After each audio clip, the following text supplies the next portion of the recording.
Hola, buenas tardes a todos. Bienvenidos a una nueva charla. Hola Aníbal, Alma, Mili, Gerardo, Gaby, Carla, hola Betsaida, bienvenidos a todos. Vamos a dar comienzo a esta segunda parte de este tema casamiento, divorcio y nuevas nupcias. Recomiendo a los que no hayan visto la primera parte que después la miren y la lean porque este tema es bastante complejo, por eso lo dividí en dos partes. Entonces vamos a dar comienzo a esta parte. Continuando entonces con el tema anterior donde lo dejamos, tenemos otro problema. Si Yahweh se divorció de su esposa, dice, como la rebelde Israel había cometido adulterio, yo la despedí y le di carta de divorcio. Pero su hermana, la desleal Yahudá, no tuvo temor. Ella también fue y se prostituyó, dice en Yirmeyá en el capítulo 3. Pero resulta que un hombre que se divorcia, si ella se casa con otro hombre, ya no puede volver a tomarla nuevamente como esposa. Un hombre toma una esposa y la posee. Ella no logra agradarlo porque él encuentra algo ofensivo acerca de ella y le escribe un acta de divorcio, se la entrega y la despide de su casa, ¿sí? Ella sale de la casa de él y llega a ser esposa de otro hombre, ¿sí? Luego este segundo hombre la rechaza, le escribe un acta de divorcio, se la entrega y la despide de su casa, ¿sí? O muere el último que se acostó con ella. Entonces el primer esposo que se divorció de ella no puede tomarla por esposa otra vez, ya que ella ha sido contaminada, porque eso sería aborrecible para Yahweh. No debes deshonrar la tierra que Yahweh tu Elohim te está dando como herencia, dice Devarim en el capítulo 24. Entonces, cuando el pueblo israelita se negó a escuchar a Yahweh, lo rechazó, se hizo el becerro y se hizo inmundo, ¿no es cierto? Antes del casamiento, como vimos, cuando rechazó recibir la ketubá, o sea, los términos del contrato del matrimonio. Ese fue el que estuvo en la congregación en el desierto, con el mensajero que le hablaba en el monte Sinai, con nuestros padres, y recibió palabras de vida para transmitírnoslas. Nuestros padres no quisieron obedecerle, sino que lo rechazaron, y en sus corazones se volvieron atrás a Mizraim. Le dijeron a Aarón, haznos un Elohim que vaya delante de nosotros, porque a ese Moshe que nos sacó de la tierra de Mizraim, no sabemos lo que le ha sucedido.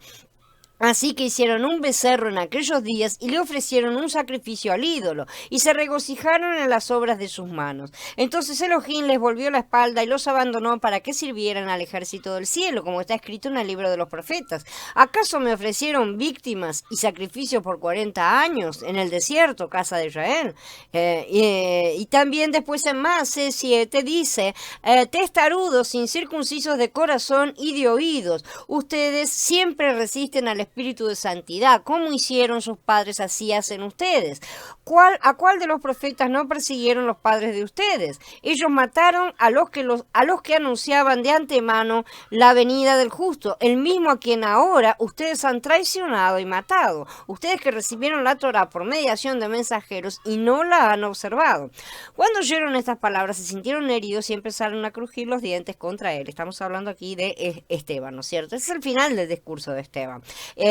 Justo antes de que lo asesinaran. Y aquí vemos claramente cómo compara el rechazo de Israel en el Sinai con el rechazo de los fariseos a Yahshua. ¿Sí? En ambos Shavuot, pues los dos son en la misma época, el pueblo rechazaba a su Elohim. Ustedes rechazaron al santo y al justo y pidieron que les dieran a un asesino, dijo después Kefá. Miren que no rechacen al que habla, porque si no escaparon aquellos que en la tierra rechazaron al que advertía, mucho menos escaparemos nosotros si nos apartamos del que advierte desde el cielo, dice el autor de Ibrim. Aunque Israel entonces se hizo inmunda, Moshe, que es el amigo del novio, ¿no es cierto? Como vimos, intercedió por ellos y levantaron un nuevo pacto al cual le fueron añadidas más reglas. No se restauró ningún pacto porque no había sido firmado aún el anterior. El primero fue quebrantado antes de levantarlo, de manera que, hay que comprender cómo es que son los pactos en sí, ¿no es cierto? No lo habían firmado, pero ya se da como que está aceptado porque ellos ellos habían aceptado que iban a firmarlo, ¿no es cierto? Cuando dijeron todo lo que Yahweh ha dicho lo haremos. Entonces esa parte ya se toma como una aceptación. La primer parte del compromiso, ¿no es cierto? Esto es como el compromiso de bodas, como ya vimos en la primera parte, en el estudio de la charla anterior, ¿no es cierto? Hola Jorge, bienvenido. Hola Mariel, bienvenida. Entonces, ellos lo que hicieron acá no es un nuevo pacto, un pacto renovado, no renovaron nada, no llegaron a firmarlo siquiera el primero, ¿no es cierto? Entonces ahí ellos establecieron un nuevo pacto y justamente a causa de la transgresión, porque ya habían transgredido, no se les podía dar las leyes solamente así nomás, porque ya habían transgredido algunas de ellas, entonces tuvieron que empezar a agregar cosas. Vamos a ver que esta es una constante a lo largo de lo que llamamos Pentateuco. Entonces, Yahweh realmente tuvo una gran misericordia de Israel porque ella fue exactamente como la representación de Gomer en el libro de Osea, que fue Yahweh hizo que Osea representara literalmente todo lo que Israel había hecho. Israel entonces fue repudiada y recibió carta de divorcio y a Judá fue condenada a beber las aguas amargas y como era culpable, eso equivalía a pena de muerte. O sea, ya se sabía que era culpable, Yahweh sabía perfectamente que era culpable, ¿no es cierto? Él iba a someter a la ley de los celos, ¿no es cierto? Pero él es omnipotente, ¿no es cierto? Él no es un ser humano cualquiera, él sabía perfectamente lo que había hecho Judá. De manera que ambas estaban muertas para Yahweh, y eso era literal, ¿sí? Entonces, ¿cómo podía él llegar a resolver este terrible dilema, ¿no es cierto? Y recuperar a su esposa porque él hizo promesas, ¿sí? Siendo que su propia ley prohíbe que vuelva a casarse con la repudiada y con la muerta. ¿No es cierto? Entonces, esto está en conexión con la ley, como mencioné recién, con la ley del marido celoso, ¿no es cierto? El marido celoso es Yahweh, obviamente, que es el que tiene el acta de los decretos contra Israel, y el que la está presentando, el que la tiene que presentar en el juicio, ¿sí? Si Yahshua, no hubiera bebido de la copa que acarrea maldición, todo Israel habría sido maldecido para siempre. Literalmente, ¿sí? Pero Yahshua se hizo cargo de esa deuda que Israel tenía, a pesar de que Israel lo sacrificó literalmente, ¿no es cierto? Esta era el acta de los decretos que fue quitada del libro y derramada dentro de la taza, clavándola en el madero a través de Yahshua. Justamente a esto es a lo que se refiere Shaul en su carta a los Colasín y no a la Torá de Yahweh como los sin ley aman asegurar. De acuerdo al acta de los decretos, Yahshua tuvo que beber la copa por la mujer acusada del adulterio, ¿sí? En su lugar la bebió. Este fue el propósito de beber el agua amarga. Es por eso que dijo, tengo sed, ¿no es cierto? Porque se necesitaba pintar el cuadro, que no quedara duda de lo que estaba haciendo. Los que tuvieran ojos verían. Por supuesto, el Ruach necesitaba abrir los ojos de muchos a estas cosas. Y el texto agrega entonces, para que la escritura se cumpliese, dice en el Pasuk 28 de Yahanan 19. Así que esto es lo que tenía que cumplir. Él debía beber la copa de las aguas amargas de los celos. Entonces ahora podemos entender la oración que hizo Yahshua en el jardín, cuando dijo en Matillá 26, yendo un poco adelante, se postró sobre su rostro, orando y diciendo, Padre mío, si es posible, pase de mí esta copa, pero no sea como yo quiero, sino como tú quieres. ¿Sí? Entonces, así que aquí vemos que Yahshua no solo murió para que pudiera unirse o casarse de nuevo con las ovejas perdidas de la casa de Israel, todas, porque en su momento todas iban a llegar a estar perdidas, sino que también tomó el lugar de juicio por ellas, ¿sí? Clavando su sentencia en el madero. Él hizo dos obras para dos reinos, ¿sí? Y en sí mismo cumplió la ley de Bamidbar 5, la ley de los celos. Y por otra parte, cumplió la ley para liberar la mujer divorciada en Devarim 24 para que el reino del norte pudiera regresar a Yahweh, ya que Yahshua murió y resucitó entre los muertos, porque el problema es que la ley no permite que él la tome de vuelta. Yahweh dice, si un hombre se divorcia de su esposa y ella lo deja y se casa con otro hombre, entonces si el primero se casa con ella otra vez, la tierra estará completamente profanada, pero tú te prostituiste a ti misma para muchos amantes, sin embargo, tú quieres regresar a mí, dice Yahweh en Yirmiyah capítulo 3. ¿Sí? Básicamente les está diciendo que aunque la casa de Israel realmente quisiera regresar a él, su propia ley lo prohíbe. Entonces la tierra quedaría totalmente mancillada si le hiciera eso. Y después continúa exponiendo sus vergüenzas y dice, alza tu vista a los cerros y mira en qué lugar no se ha no se han acostado contigo. Tú los esperabas a la orilla de los caminos como un bandido en el desierto y contaminaste el país con tus prostituciones y tu maldad. Y cuando se detuvieron los aguaceros y no vinieron las lluvias tardías, tú tuviste el descaro de una mujer de la calle, no quisiste avergonzarte y ahora me llamas Padre, tú eres el compañero de mi juventud. Uno odia para siempre, uno se enoja eternamente. Así fue como hablaste, hiciste mal y te saliste con la tuya. Ve y haz esta proclamación hacia el norte, di, vuelve, oh rebelde Israel, declara Yahweh, no te miraré con ira porque soy compasivo, declara Yahweh, no guardaré rencor para siempre, solo reconoce tu pecado porque has transgredido contra Yahweh tu Elohim, has repartido tus favores a los extraños bajo todo árbol frondoso y no me has hecho caso, declara Yahweh. Vuélvanse, oh hijos rebeldes, que yo soy su esposo, declara Yahweh. Aunque los he rechazado, los tomaré, uno por ciudad y dos por clan, y los traeré a Sión, y les daré pastores según mi corazón, y ellos los pastorearán con conocimiento y destreza. Dice en Yirmiyah en el capítulo 3. Entonces observemos cómo declaró ser su esposo en el Pasuk 14, a pesar de que esto fue mucho después del divorcio. ¿Sí? Pero entonces volvemos al punto de que el divorcio ya fue decretado. Entonces, ¿cómo es que ahora podemos regresar a nuestro primer esposo de acuerdo con la ley? Seguramente ustedes saben, hermanos, pues hablo a aquellos que entienden la Torá, que la Torá tiene autoridad sobre una persona mientras vive.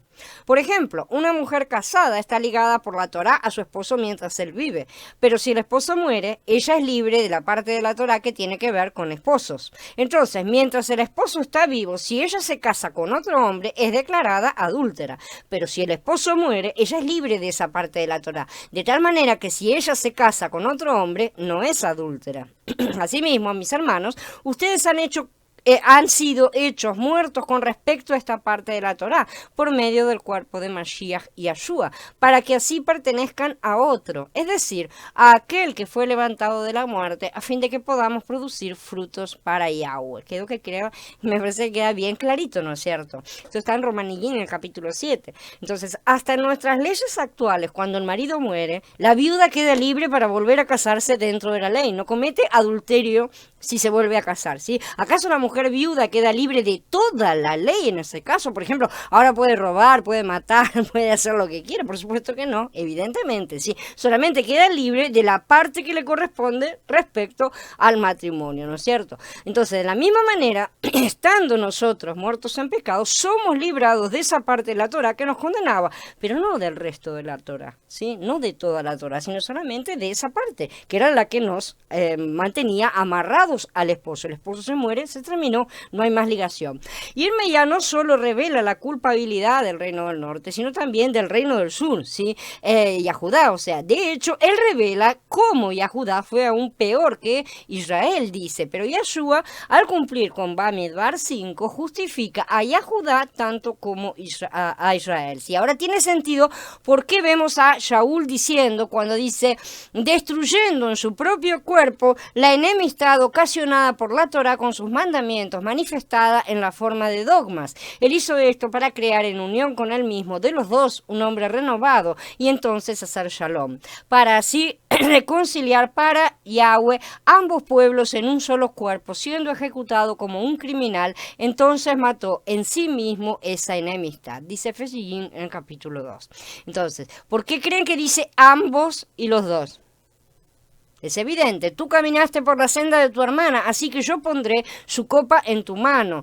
Yahweh dice, beberás de la copa de tu hermana, una copa ambas profunda y ancha, llena hasta el mismo borde con desprecio y escarnio, con borrachera y aflicción, una copa de horror y de devastación, la copa de tu hermana Shomron, que es Samaria.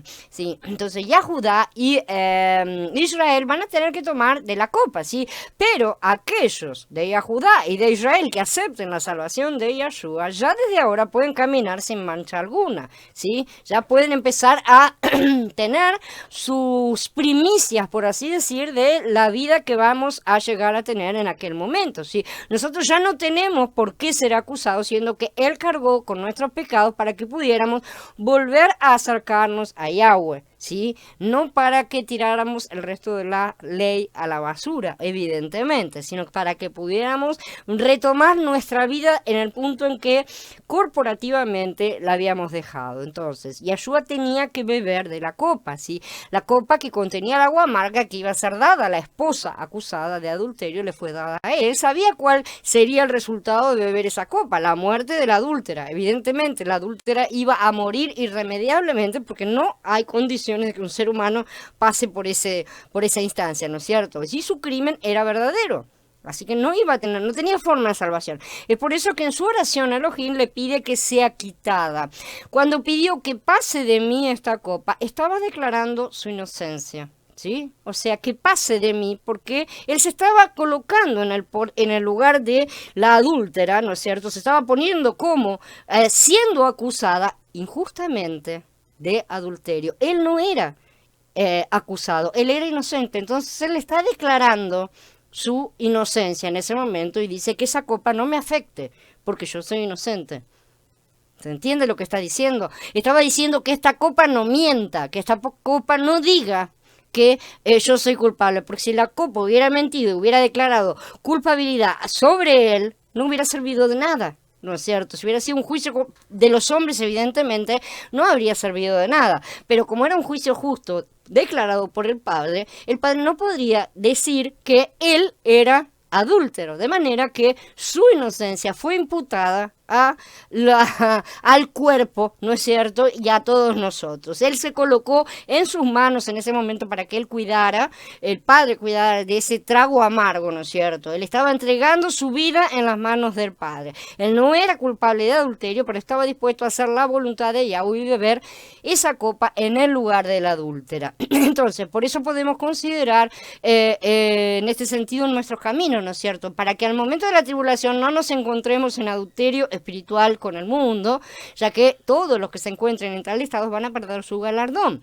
El nombre de la estrella era ajenjo, amargura, y una tercera parte de las aguas se volvieron amargas. Y mucha gente murió por las aguas que se habían vuelto amargas. Dice Hit Galut en el capítulo 8, esto será parte del castigo de los últimos días, ¿no es cierto? A toda una generación, ¿sí? Todo lo que está escrito en el Berija ya debe estar fundado en la Torá, ¿sí? Esa es la única forma en que vamos a poder entender correctamente todas las escrituras. Si no se relaciona, no hay dos testigos, ¿sí? Una cosa tiene que dar testimonio de la otra. Entonces, así como la mujer en Bamidbar 5, Yahshua fue también llevado ante el Sanedrín y ante el sumo sacerdote, ¿no es cierto? Era lo que debía ser realizado, justamente. Lo interesante es que no hubo ningún testigo contra Yahshua como evidencia para Pilatos.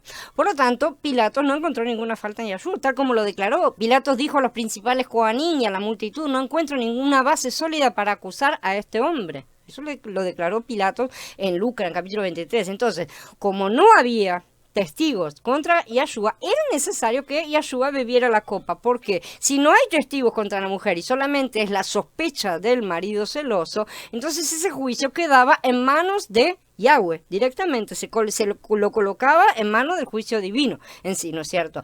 Y eso era que para probar justamente su culpabilidad, o más bien en ese caso nuestra culpabilidad, porque los que estábamos en juicio en ese momento éramos todos nosotros.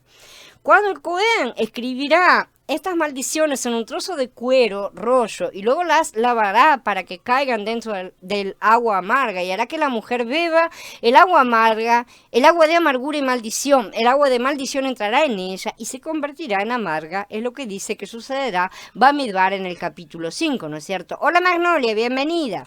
Entonces, él tomó nuestro pecado y lo eliminó a través de su muerte en el madero. Él se dispuso a morir el justo por los injustos, literalmente, ¿sí? No saben que aquellos de nosotros que hemos sido inmersos en el Mashiach Yahshua, hemos sido inmersos en su muerte. Por medio de la inmersión en su muerte hemos sido sepultados con él, para que tal como por la gloria del Padre, el Mashiach fue levantado en la muerte, de la misma manera nosotros también vivamos una vida renovada. Pues si hemos sido reunidos con él en una muerte como la de él, así también seremos unidos con él en una resurrección como la de él. Sabemos que nuestro viejo yo fue muerto en la estaca de ejecución con él, para que el cuerpo entero de nuestra propensión pecaminosa pudiera ser destruido, y a fin de no ser esclavizados más por el pecado. Porque cuando uno muere queda libre del pecado. Ahora, puesto que hemos muerto con el Mashiach, confiamos que también viviremos con él. Sabemos que el Mashiach ha sido levantado de los muertos para nunca jamás morir otra vez. La muerte no tiene autoridad sobre él, pues su muerte fue un evento único que no necesita ser repetido, pero su vida la sigue viviendo para Yahweh. De la misma manera, considérense ustedes mismos muertos al pecado, pero vivos para Yahweh por su unión con el Mashiach y Yahshua, dice Romanín en el capítulo 6. Entonces ahora comprendemos que la barrera que nos mantenía lejos de él nunca fue la ley, ¿sí?, sino la transgresión a esa ley. Evidentemente, la transgresión a cualquier ley genera una multa. Eso sucede hasta con las leyes humanas, ¿no es cierto? La multa es justamente el decreto que nos era contrario.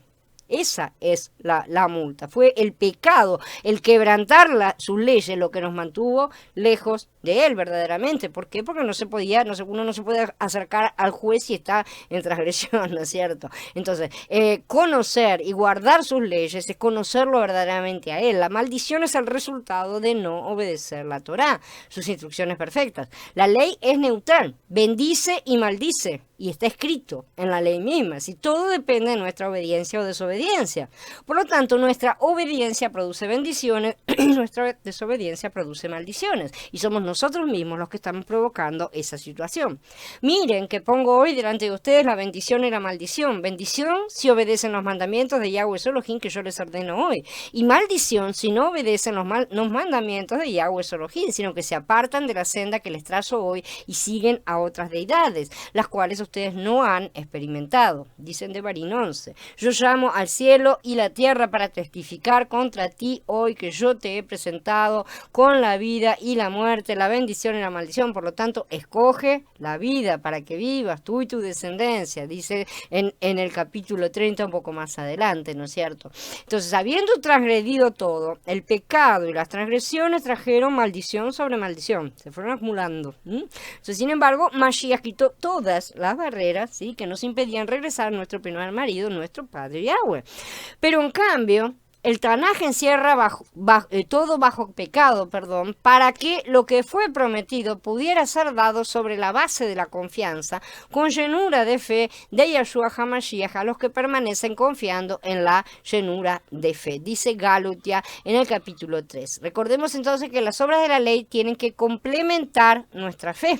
Se dan cuenta que la persona es declarada justificada por las obras y no solamente por la fe, dice Jacob Santiago, ¿no es cierto? Las obras son el actuar conforme a la fe, es decir, que el mundo vea por nuestros actos que nuestra fe es verdadera, eso es dar fruto, ¿no es cierto? Y que es consecuente con lo que pregonamos con la lengua. Por eso pone como ejemplo el acto de aceptar sacrificar a Isaac, el acto de Abraham, ¿no es cierto? Eso fue algo bien visible y que tiene que impresionar a la gente. Y la ayuda que Rahab, la prostituta, dio a los espías, esos son los ejemplos que aparecen en el libro de Jacob, en el capítulo 2, ¿no es cierto? Entonces, el punto también pasa por el hecho de que cuando creemos en Mashiach, nosotros morimos con él. Ignoran ustedes que todos los que nos sumergimos en el Mashiach y Yahshua nos sumergimos en su muerte, nos dice Shaul. Si hemos muerto con el Mashiach, creemos que también viviremos con él.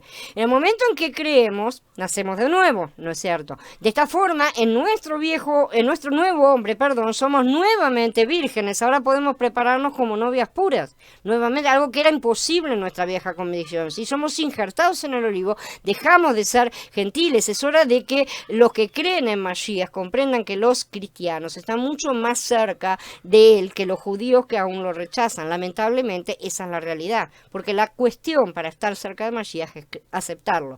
El resto de las cosas van con el galardón, pero si los demás todavía no lo aceptamos, no lo han aceptado, es a ellos a quienes tenemos que correr y apurarlos para que tomen la decisión correcta, ¿no es cierto?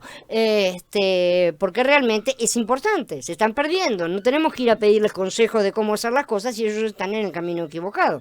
Sí, es cierto que los cristianos están recontra dormidos mayormente y están en medio de un montón de paganismos y todo lo demás, ¿no es cierto? Pero creen en él, es el único requisito, esa es la base, ¿sí? Ya para el galardón sabemos que se requiere el camino de santificación, que justamente incluye separar la paja del trigo, limpiar todas esas basuras escritura, ¿no es cierto? Algunos están comprendiendo ya estas cosas y por eso es importante cómo caminamos, cómo nos purificamos de esas cosas de manera que la gente lo vea, que eso sea visible realmente, ¿no es cierto? Pero la puerta de entrada ya ha sido abierta. Y eso es lo en sí, entre comillas, relativamente más importante. Al contrario, los judíos aún están en el atrio exterior. Ellos no tienen el derecho de entrar. Pero muchos creen que son sacerdotes que le ministran. Han dado como vuelta, como un guante al templo y dicen que el atrio exterior es la parte interior. Esa es la visión que existe hoy por hoy. La situación es exactamente todo lo contrario. Y es hora de que despertemos porque su sangre nos va a ser reclamada si no les advertimos a tiempo. Si realmente estamos reunidos con Él por medio del nuevo pacto, si no acepten que se les diga pacto renovado, porque es uno nuevo, establecido con firmantes que han nacido de nuevo y han resucitado, no es ninguna renovación y no van a encontrar en todas las escrituras, excepto en los titulitos que le ponen, que son palabras agregadas después, la palabra pacto renovada en ningún pasuquín inspirado, ¿sí? Si fuera una cosa renovada no sería válida. La misma ley lo prohíbe, ¿sí? Entonces se estaría transgrediendo. La prueba entonces va a estar en nosotros al caminar de acuerdo con ese pacto como está escrito en Yirmeyá y en la Jesquel. Aquí está, los días vienen, dice Yahweh, cuando haré un nuevo pacto con la casa de Israel y con la casa de Yahudá. No será como el pacto que hice con sus padres cuando los tomé de la mano y los saqué de la tierra de Misraim, porque ellos por su parte violaron mi pacto. Y a pesar de que yo por mi parte fui un esposo para ellos, dice Yahweh, porque este es el pacto que haré con la casa de Israel después de esos días, dice Yahweh. Yo ciertamente pondré mi Torá dentro de ellos y la escribiré en sus corazones. Yo seré su Elohim y ellos serán mi pueblo. Jamás ninguno de ellos enseñará a su compañero, miembro de la congregación, ni a su hermano, diciendo conoce a Yahweh, porque todos me conocerán, del menor de ellos hasta el mayor, porque yo perdonaré sus perversidades y nunca más me acordaré de sus pecados, dice Yirmeyá en el capítulo 31. Porque yo te recogeré de entre las naciones, te reuniré de todas las tierras y te regresaré a tu propia tierra. Entonces yo rociaré agua limpia sobre ti y tú estarás limpio. Yo te lavaré de toda tu inmundicia y de todos tus ídolos. Yo te daré un nuevo corazón y pondré un nuevo ruaj dentro de ti. Yo sacaré tu corazón de piedra de adentro de tu carne y te daré un corazón de carne. Yo pondré mi ruaj dentro de ti y haré que vivas por mi Torá, que camines en mis ordenanzas y guardes mis juicios y los cumplas, o sea, los obedezcas. Morarás en la tierra que yo di a tus padres, tú serás mi pueblo y yo seré tu Elohim, dice Yahezkel en el 36. Entonces, también la vergüenza y la deshonra es removida, porque en Bamidbar dice, el esposo estará limpio de pecado, pero la esposa cargará con las consecuencias de su pecado. Por eso vemos que este asunto terminaba acá, porque no había solución sobre la tierra, ¿sí? No había acusación directa, que es un caso de crimen de otra manera. Era la sospecha del marido, ¿no es cierto?, por los celos. Por eso la misericordia de Yahweh, que él sabiendo, ¿no es cierto?, lo tomó como un caso de celos, como el caso de los celos, y dio el tiempo para que todas las cosas pudieran ser resueltas por Mashiach, ¿no es cierto?, en su venida. Entonces, la mujer tenía que cargar con con las consecuencias de su pecado por el resto de su vida. De cualquier manera, a pesar de que no se determinara si era inocente o culpable, o tal vez Yahweh lo mostrara en algún momento, pero mientras no se determinaba, esa mujer iba a ser despreciada de cualquier manera, ¿no es cierto? Porque la sospecha todavía estaba sobre su cabeza. Entonces la vida de esa mujer no iba a ser muy agradable, que digamos. Entonces esto nos dice, ¿no es cierto?, que ella iba a tener que soportar esa vergüenza, y Yahshua, el novio, tomó esa vergüenza en el madero en lugar de Israel. Él pasó esa vergüenza. Ahora, al creer en Yahshua HaMashiach, la vergüenza y deshonra es completamente removida de nosotros. Puestos los ojos en el iniciador y consumador de esa confianza, Yahshua, quien a cambio por obtener la alegría puesta ante él soportó la ejecución en la estaca como un criminal, despreciando la deshonra, se ha sentado a la mano derecha del trono de Yahweh, dice Ibril en el capítulo 12. Y Kefá dice, por esto, dice en el Tanaj, miren, estoy poniendo en Sion una piedra escogida y preciosa piedra angular, el que descansa descanse su fe en él, seguramente no será humillado. Esto nos ayuda entonces a entender la importancia de la anécdota de la mujer que es acusada por cometer adulterio, que le llevan delante de Mashiach mismo, ¿no es cierto? En eso los escribas y los fariseos les trajeron una mujer que habían sorprendido en adulterio. Poniéndola en el medio le dijeron: Rabí, a esta mujer la han sorprendido en el mismo acto de adulterio. Ahora bien, en la Torá Moshe nos mandó apedrear a las tales. ¿Tú qué dices? ¿No es cierto? Acá lo estaban testando, ¿no es cierto? Recordemos que no había ningún testigo contra ella, ¿no es cierto? O sea, de la misma manera que no lo hubo después con Yahshua, por lo que lo único que daba contra esa mujer era el juicio divino. No tenían que apedrearla. Ellos estaban declarando un juicio equivocado para una acción, ¿sí? Porque no había pruebas. Y también tendría que haber estado en ese momento para que hubiera sido correcto, ¿no es cierto? Todo el hombre que había sido descubierto con ella, ¿sí? Porque son los dos los que tienen que ser apedreados en ese caso. Pero los dos tienen que ser descubiertos infraganti, por así decir, para poder ser apedreados. De esa manera, entonces, este caso ya estaba mal parido de movida, ¿no es cierto? Ya estaba mal, ya estaban con malas intenciones. Ellos querían testar a Mashiach. La ley de Moshe requiere que las dos personas que estén cometiendo el adulterio estén presentes para recibir juicio, ¿sí? Si no, del caso contrario, es una mera sospecha, ¿sí? O alguien está transgrediendo, dejando escapar al hombre, o hay solamente la sospecha de un marido y es otra la ley, ¿no es cierto? Y otro el juicio también, ¿sí? Entonces ellos no estaban haciendo lo que Moshe les mandó hacer. El marido ni siquiera aparece, el marido de la mujer ni siquiera aparece acá, entonces no se sabe contra quién siquiera transgredió. La mujer adúltera fue llevada delante de los pies de Yahshua, tal como se encuentra en la ley de celos, finalmente, cuando la mujer era traída delante del sacerdote. Ellos dijeron esto para tenderle una trampa, para que pudieran tener base y acusarle, pero Yahshua se agachó y comenzó a escribir en el polvo con su dedo. Bamidbar 5 dice: el Cohen pondrá agua kadosh en una vasija de barro, entonces el Cohen tomará un poco del polvo del suelo del tabernáculo y lo pondrá en el agua. ¿Sí? Todas las palabras y acciones de Yahshua estaban y estuvieron siempre todas fundadas en la Torá. Absolutamente, él es la Torá, ¿sí? Entonces, Yahshua después le dice a la mujer: yo tampoco te condeno, ahora vete y no peques más. ¿Sí? Porque él no vino a traer juicio, dijo, ¿no es cierto? Él vino a traer la salvación, él no estaba en ese papel en ese momento, entonces él no la condenó tampoco. ¿Qué es el pecado? Entonces el pecado es transgresión a la Torá, dicen las escrituras, ¿sí? En Yahanan 3 dice eso. Él no vino a condenar sino a salvar. A salvarnos de nuestras maneras adúlteras al no guardar sus mandamientos y transgredir sus ordenanzas, ¿no es cierto? Por algo... Como ya vimos, al ser restaurados, Yahweh promete que vivas por mi Torah, que camines en mis ordenanzas y guardes mis juicios y los cumplas, ¿no es cierto? Como ya leímos. No nos dice que seremos libres para hacer cualquier cosa, sino que seremos purificados y blanqueados para cumplir con lo que nunca supimos cumplir antes, en lo que éramos totalmente incapaces e inútiles. Aún en todo esto no vemos nada en Bamidbar 5 que muestre la necesidad de la muerte de la mujer Israel, ¿no es cierto? Acá nos queda todo esto, pero vemos que es un caso en el cual la mujer tenía que quedar libre, ¿no es cierto?, bajo el juicio hasta que se le decretara, ¿no es cierto?, desde los cielos. Entonces, ¿por qué existe esta acusación de asesina? Pero veamos lo que dice Yahweh, justamente, Yahezkel 16, dice: yo pronunciaré sobre ti la sentencia que corresponde a las mujeres que cometen adulterio y asesinato. ¿Sí? Yo traeré sobre ti la muerte decretada para el celo furioso. Entonces la pregunta es: ¿por qué el castigo de muerte? Exactamente. En Yahezkel 16 continúa diciendo: además, tus hijos e hijas que diste a luz para mí, los tomaste y sacrificaste para que ellos se los devoraran. ¿Fueron estas fornicaciones de ustedes cosa ligera, matando a mis hijos y entregándolos y apartándolos para estos ídolos?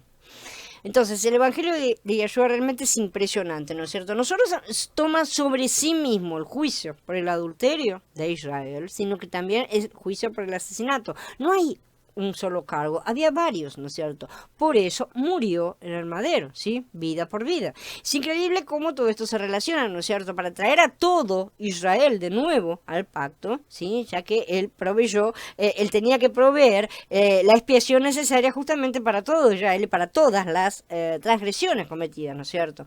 Y yo estableceré mi pacto contigo. Entonces sabrás que yo soy Yahweh, para que te acuerdes y estés tan avergonzada que nunca más abrirás tu boca, tan avergonzada estarás cuando yo te haya perdonado todo lo que has hecho, dice Yahweh un poco más adelante.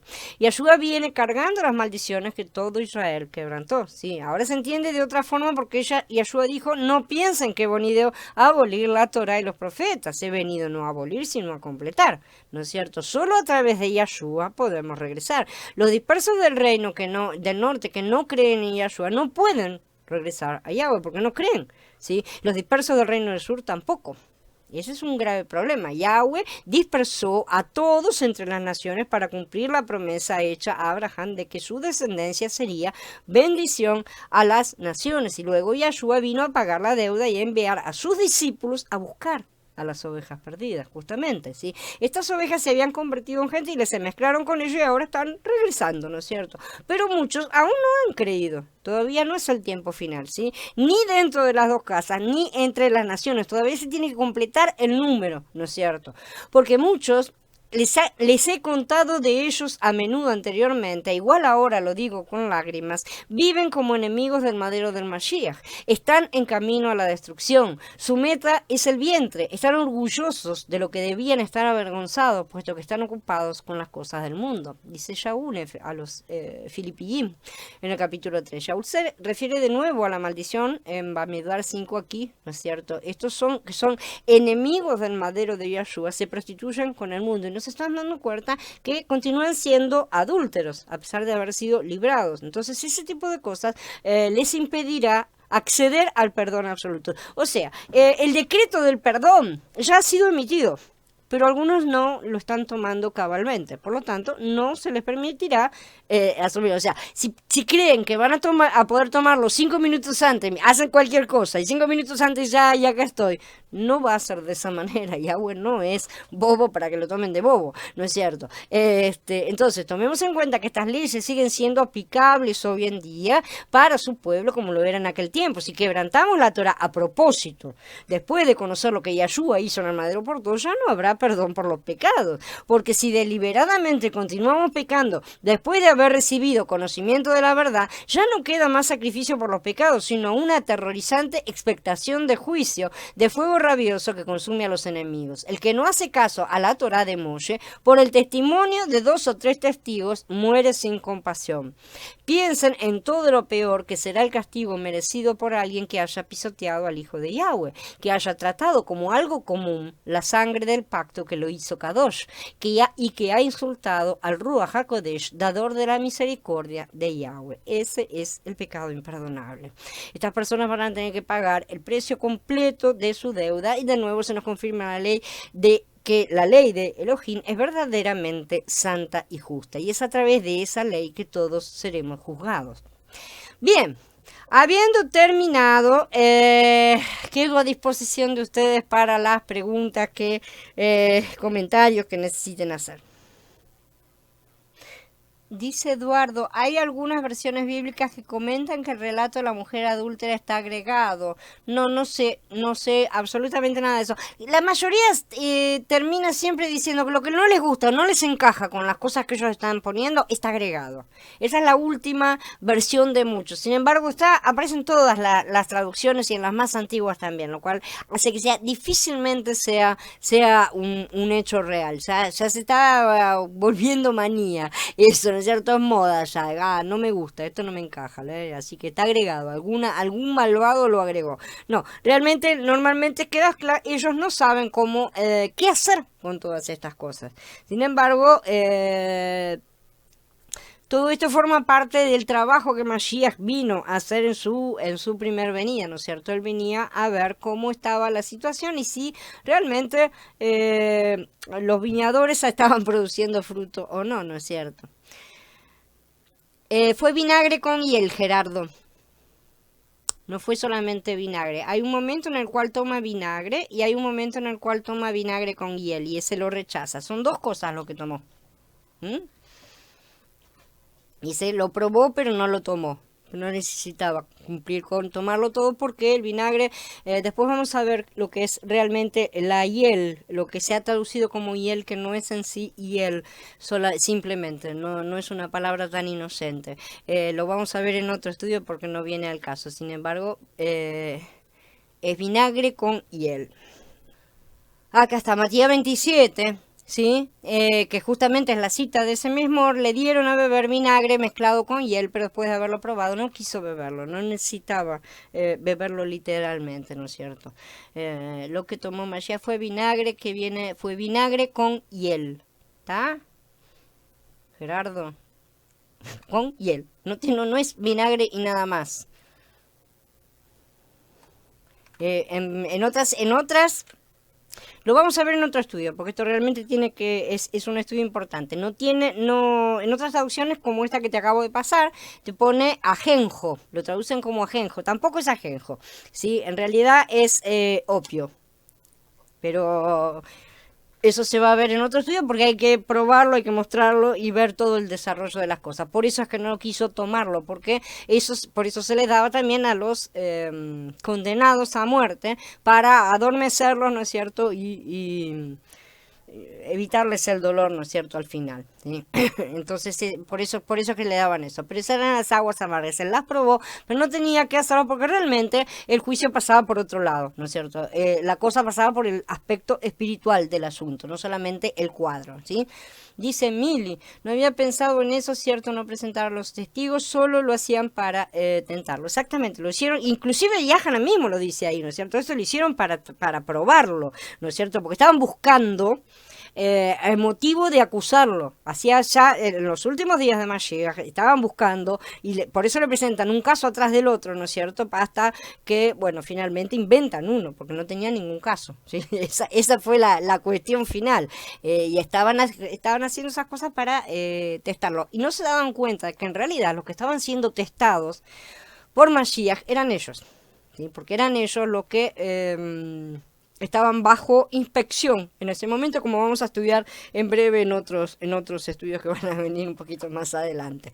Pero esto en sí, lo que quiero que se establezca, que se entienda, es el parámetro, ¿no es cierto?, el paralelo que hay entre las cosas del antiguo y las cosas del nuevo, cómo se repiten y cómo justamente se complementan, porque Yeshua vino a arreglar, ¿no es cierto?, esos detalles que habían quedado. A ver, dice Eduardo. No entiendo una cosa, en la charla del martes cita que cuando Yahshua estaba en el madero los soldados le dieron le dieron a beber. Sí, es la cita que acabo de poner acá, arriba. Pero fue en el versículo 48 cuando él bebe. Exactamente, ese es otro momento en el cual él bebe. Lo que interesa, chicos, no se centran en los detalles. Si ustedes se centran en los detalles van a estar fritos, ¿tá? Lo que interesa es que él recibió la copa de agua amarga. No tenía que beberla literalmente. Él la bebió literalmente en lo espiritual. Ese era el aspecto que importaba, no la copa que se bebiera ahí. Ni siquiera le dieron una copa, fue una esponja. Vamos a discutir también por eso. Ven que los detalles son completamente secundarios. Era solamente el hecho de que estuviera mencionado la cosa en sí, ¿no es cierto? Entonces ahí tenían justamente el vino, y se lo acerca el vino agrio, que es vinagre, ¿no es cierto? El vino agrio es vinagre. Es exactamente la misma cosa, ¿no es cierto? Un vino agrio es un vino que se ha agriado y de ahí sale el vinagre de uva, ¿sí? Entonces ahí está. Y ahí terminó y entregó la vida. Sin embargo, la copa, realmente la copa amarga, es la copa de vinagre con hiel. Después, en otro estudio más adelante, es todo un estudio mucho más largo, vamos a ver exactamente lo que es la hiel, lo que simboliza justamente, porque lo tenemos repetido en las aguas amargas que serán bebidas por toda la humanidad, ¿sí? En el ajenjo, por eso que muchas veces es traducido como ajenjo también la palabra, ¿sí? Además tenemos una en hebreo y una en griego, ese es el otro tema, pero coinciden con las traducciones de la Septuaginta, que es la que normalmente nos da la forma de unificar los dos idiomas, ¿no es cierto?